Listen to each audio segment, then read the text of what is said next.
Il me semble que je serai toujours bien là où je ne suis pas. Je suis bien quand je ne suis pas là. Je suis toujours là, il ne faut pas. J'aimerais être là, ici, là-bas, partout en même temps.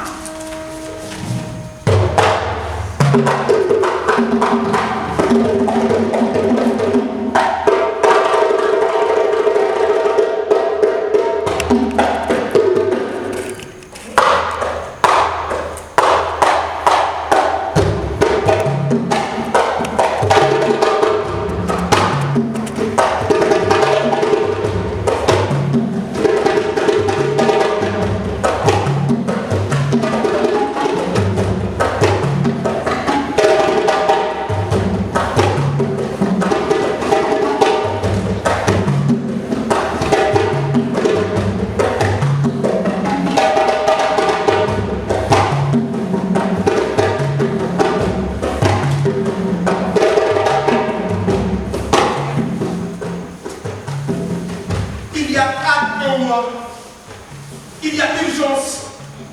Je voudrais quoi que ce soit, mais vite. Je voudrais m'en aller. Je voudrais être débarrassé de tout cela. Je voudrais repartir à zéro.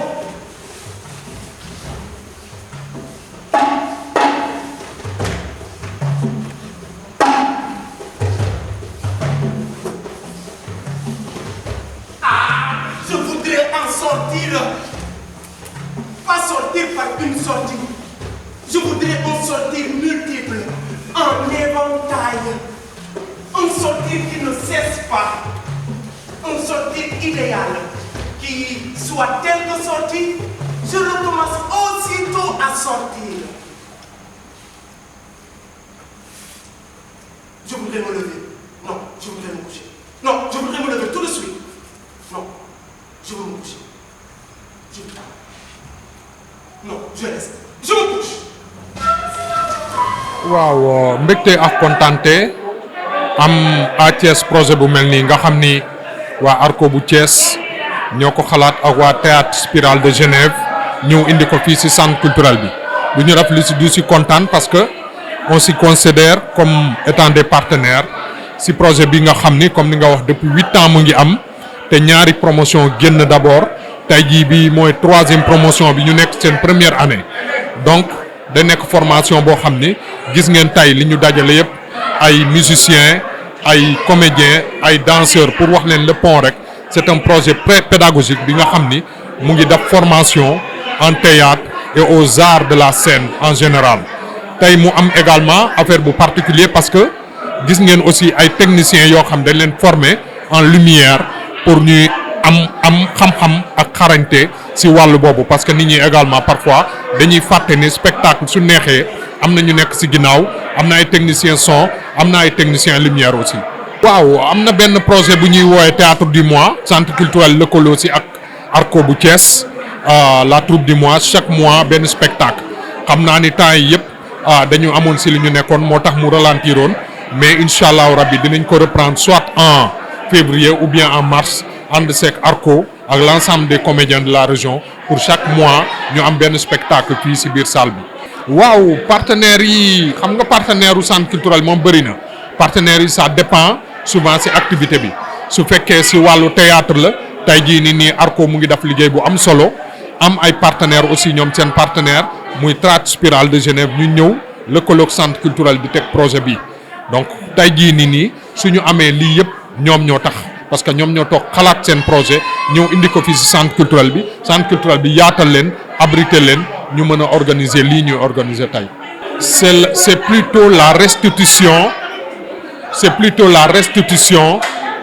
de la première année de la troisième année de la troisième promotion donc depuis 8 ans le pont existe à travers l'ARCO de Thiès et le théâtre Spirale de Genève qui ont pensé justement à ce grand projet-là et qui l'ont amené au centre culturel régional de Thiès.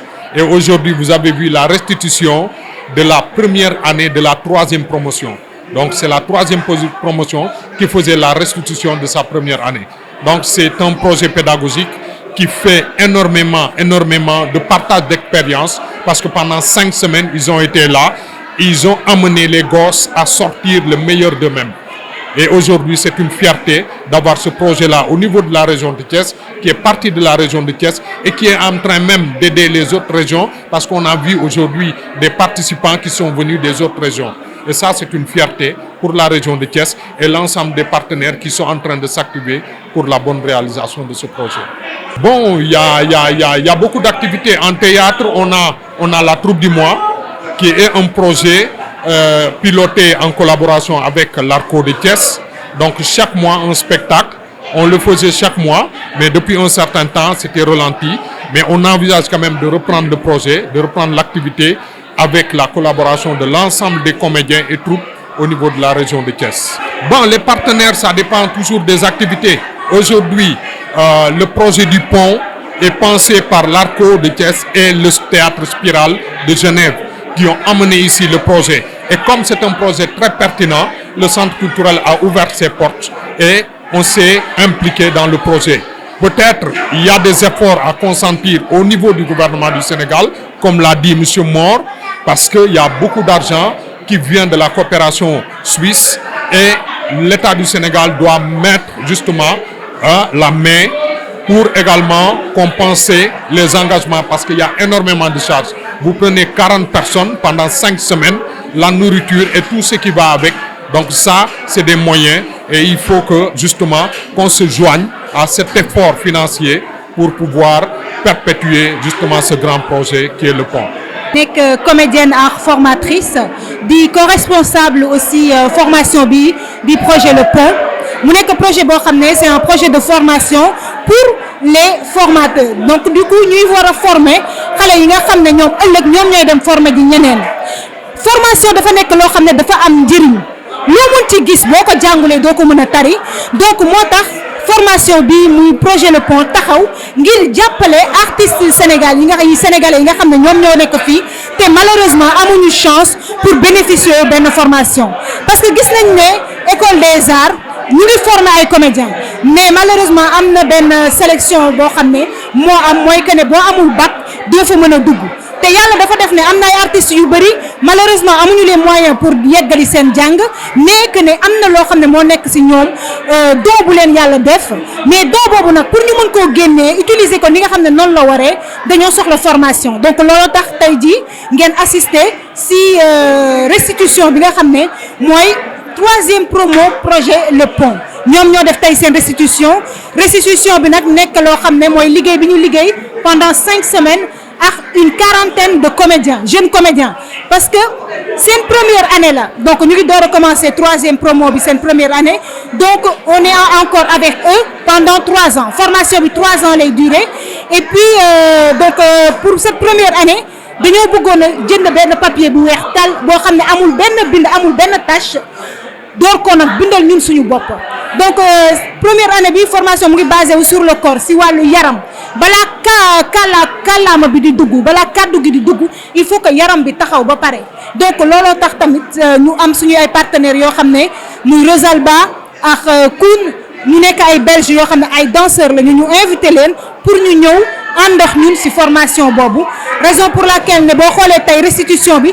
lu ci ëpp ci le mouvement la nekk ci le corps ak tamit ci wàllu aussi tamit écoute ak ci wàllu aussi regard parce que espace bi nga xam ne foofu ngay nekk boo ko xamul boo ko identifié gisoo ko doo ci mën a jouer sa yaram aussi tamit boo xamul sa loxo fan lay dem aussi tamit doo mën a utiliser sa yaram te defe naa am na kàddu yu am solo yoo xam ne moom la ñu commencé restitution bi si la ñu wax ne say tànk bu la jiitalee mën nga koo delloosi say loxo bu la jiitalee mën nga koo delloosi tamit waaye tamit sa kàddu bu la jiitalee dina jafe loolu nga daal di koy dabu donc loolu la ñu bëggoon a wane tey ñu liggéey si nag ak xale yoo xam ne gëm seen bopp gëm li ñu bëgg muy art bi nga xam ne mooy théâtre malheureusement fii nii si wàllu Sénégal jàppale wuñu leen comme ni nga xam ne noonu lañ leen war a jàppale donc projet Le Pont nekk na projet boo xam ne dañuy former ci wàllu théâtre dañuy former ci wàllu aussi tamit dañuy joxe ay cours ci école yi pour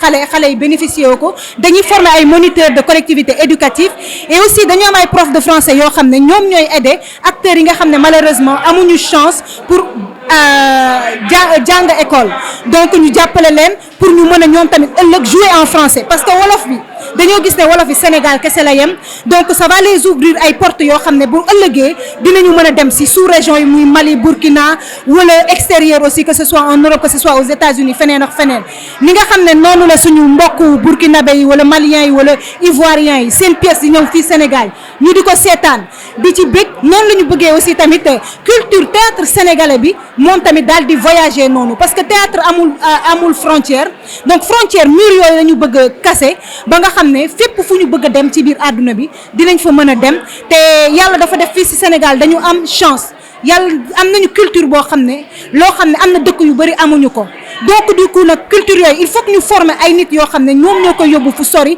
ba bu ëllëgee ñëpp bëgg bu ñu gisee liggéey boobu. exactement parce que dañoo commencé ci commencement bi li ñu naan page blanche bi nga xam ne moom la ñu bëgg a jóg que ne doo tëb rek def dara.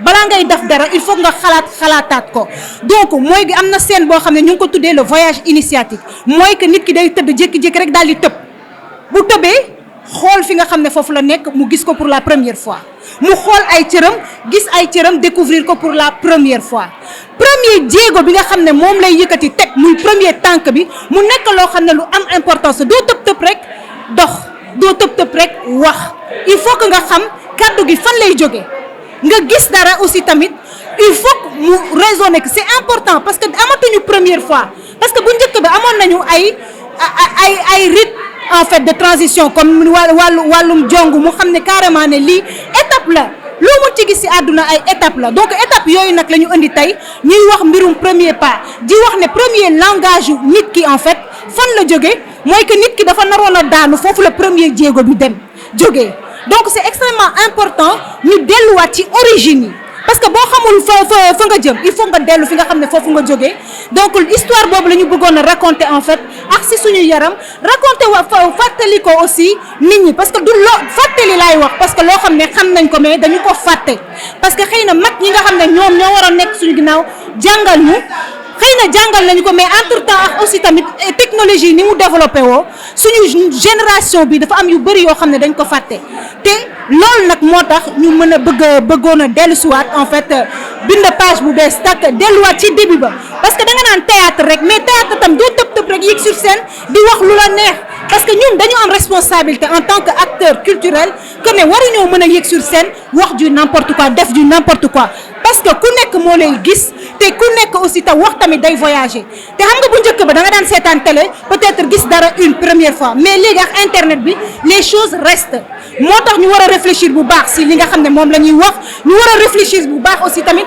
si li nga xam ne noonu la ñuy taxawal comme ni nga ko waxee léegi kaddu yaa ngi bëgg a tas dëkk bi léegi bañ nañ ko ba li nga xam ne moo am importance dañuy bëgg a dugg si vie privée nit ki alors que vie privée la ñu wax privé il faut que mu rester dans le domaine privé mais li nga xam ne vie privée nit ki nga di ko divulguer di ko yàq en fait di ko tas te sutura dafa baax te sutura boobu ak kersa googu ñun moom la ñu perdre te may ñaan en fait j'espère que voilà ak formation bi qu'on essaie d'amener des messages de faire réfléchir les gens par rapport au comportement ñu bañ a fàtte fi nga xam ne foofu la ñu jógee bañ a fàtte li nga xam ne tamit moom la ñu am waaw parce que bu ñaawoon kon tey jii ñun ñii duñ fi mën a taxaw c'est parce que dafa am ñu fi jiitu ñu defar lu rafet raxas yoon bi ba mu set ñun bu ñu ñëwee nag fekk fi lu set dañu war a continuer ci setal boobu parce que am na tamit suñuy doom ñoo xam ne ñoom ñooy ñëw ñu war a joxe le bon exemple. Je m'appelle Patrick Mort, je suis metteur en scène, comédien et formateur du Théâtre Spirale de Genève en Suisse et cela fait 8 ans que l'on vient au Sénégal, à Thiès en particulier, au centre culturel régional à Ghent, pour donner des formations de formateurs à des jeunes et moins jeunes, des gens de tous les milieux sociaux, une trentaine qui font une formation pendant 3 ans, très exigeante, où on travaille le corps, la parole, les émotions, la créativité. Il y a des stages techniques, il y a des stages de vidéo et de films, mais surtout le théâtre.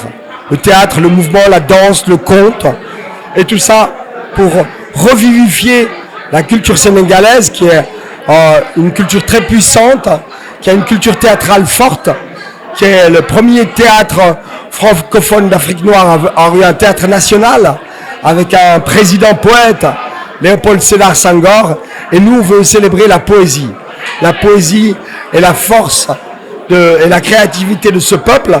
Donc c'est un échange, on ne vient pas donner notre science, on vient échanger, partager, aider les gens à mieux réaliser leurs rêves, à faire des créations plus exigeantes, plus profondes, plus fortes, qui leur permettent de vivre et de tourner, de diffuser leur travail à l'intérieur du Sénégal, à l'extérieur du Sénégal, et de partager avec leurs troupes, avec des enfants, avec des formateurs, pour que ça devienne une formidable vivier et que ça continue, que ça passe de bouche à oreille, à bouche à oreille, à bouche à oreille. Nous, on nous a appris, et nous, on est là pour transmettre ce qu'on nous a appris sur le chemin. La route est longue. On disait, la route est longue, longue, longue. C'est long pour apprendre. On n'apprend pas du jour au lendemain. On ne se lève pas un jour, on dit, je suis un artiste. Non, c'est du travail. Les gays. Les gens croient, oh oui, on se lève, on va devenir un artiste. C'est faux. Il y a du talent, oui. Il y a des gens qui ont du talent. Ça ne suffit pas. Il faut travailler encore. Travailler sa voix, travailler ses émotions, travailler la musique, tout. C'est un art complet, très difficile. Et il faut se former. Donc nous, on fait venir des formateurs, on partage avec les formateurs sénégalais. Et on fait aussi du théâtre de sensibilisation sur des thèmes de société, sur l'excision, sur le sida, sur les inondations, sur la corruption, sur le droit des enfants, sur la reforestation, l'écologie, tous ces thèmes, on les traite. Mais on essaie de le faire avec la qualité. Tout ce qui nous intéresse, c'est la qualité. Quand il y a la qualité, tout est possible. Alors, on a voulu partir du mouvement. L'immobilité totale, c'est la mort. La vie, elle commence par le mouvement. À l'intérieur de nous, il y a des cellules. À l'intérieur de nous, il y a des atomes, il y a le sang qui coule. Dans le cosmos, dans l'infiniment grand, la Terre tourne autour du Soleil, la Lune tourne autour de la Terre. Tout est en mouvement perpétuel. Donc on a travaillé sur cette notion. Et l'être humain, au départ, était nomade. Il était sur les chemins. Il a apparu en Afrique, dans le désert. Et il a marché. Il a marché. Il a marché. Et il a rencontré d'autres êtres humains. Il a commencé à créer des civilisations. Plus tard, il a domestiqué des animaux. Il a commencé à s'arrêter, à créer des maisons, à créer des civilisations. Mais au départ, à l'origine de l'humanité, il y a la marche. Il y a le mouvement. On marche pour ne pas tomber. On marche pour que le soleil se lève. On marche parce que la vie est belle et que la vie est bonne et qu'il faut avancer. Et la marche, c'est aussi une métaphore de la vie. La vie est en marche. Et quand on marche sur le chemin de la vie et de la création, c'est un beau chemin. La parole également, parlez de la première fois. Tout. Aujourd'hui, la parole est en train de... La parole est née du silence comme le mouvement est né de l'immobilité. Il n'y a pas de parole sans silence. Là, en ce moment, il y a beaucoup de bruit parce que tout le monde est content. Parce qu'on a fait un spectacle, on a partagé entre êtres humains. Mais c'est ça, la parole est sacrée. Il y a beaucoup de paroles. Il y a la petite parole qu'on échange dans la cuisine. Et il y a des paroles qui véhiculent des messages importants. Et cette parole-là, c'est la parole qui vient sur la scène. Elle est forte, elle est sacrée, elle est puissante. Et petit à petit, il faut apprendre à la maîtriser, cette parole. Et la maîtriser en wolof, et la maîtriser aussi dans d'autres langues, pour pouvoir, comme disait Cathy, sortir du Sénégal, mieux vivre de son art. Parce que c'est un métier, et c'est difficile de vivre du théâtre. Et pour ça, si on peut aller tourner dans le monde, on a plus de possibilités de nourrir sa famille, de se nourrir soi-même et de grandir. Et que retenir de cette promotion qui vient de restituer?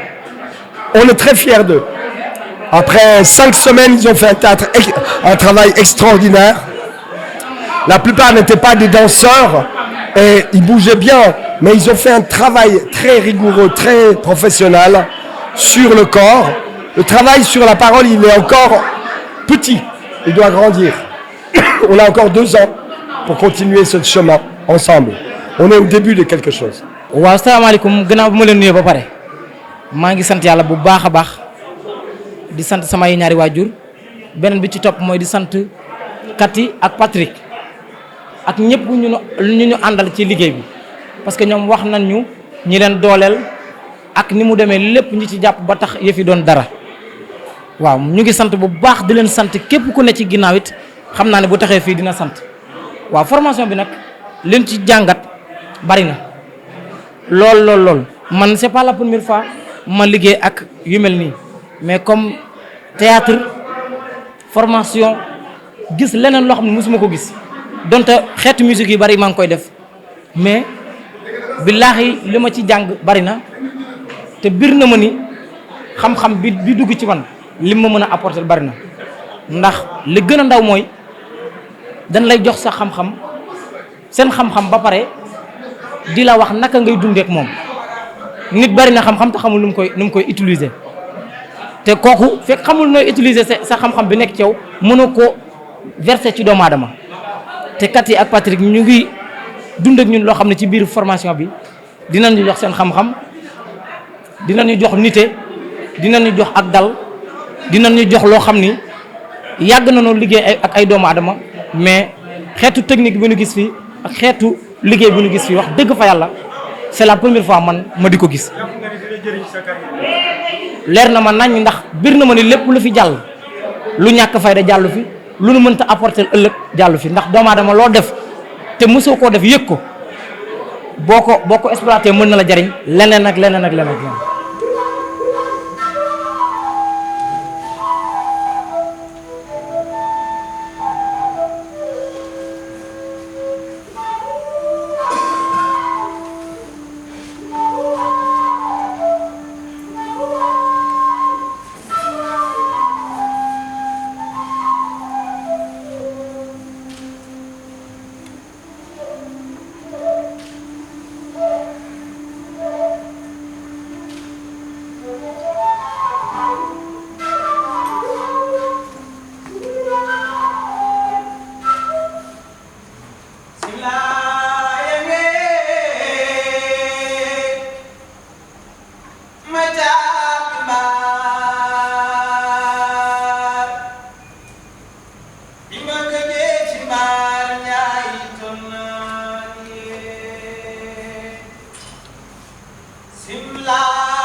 la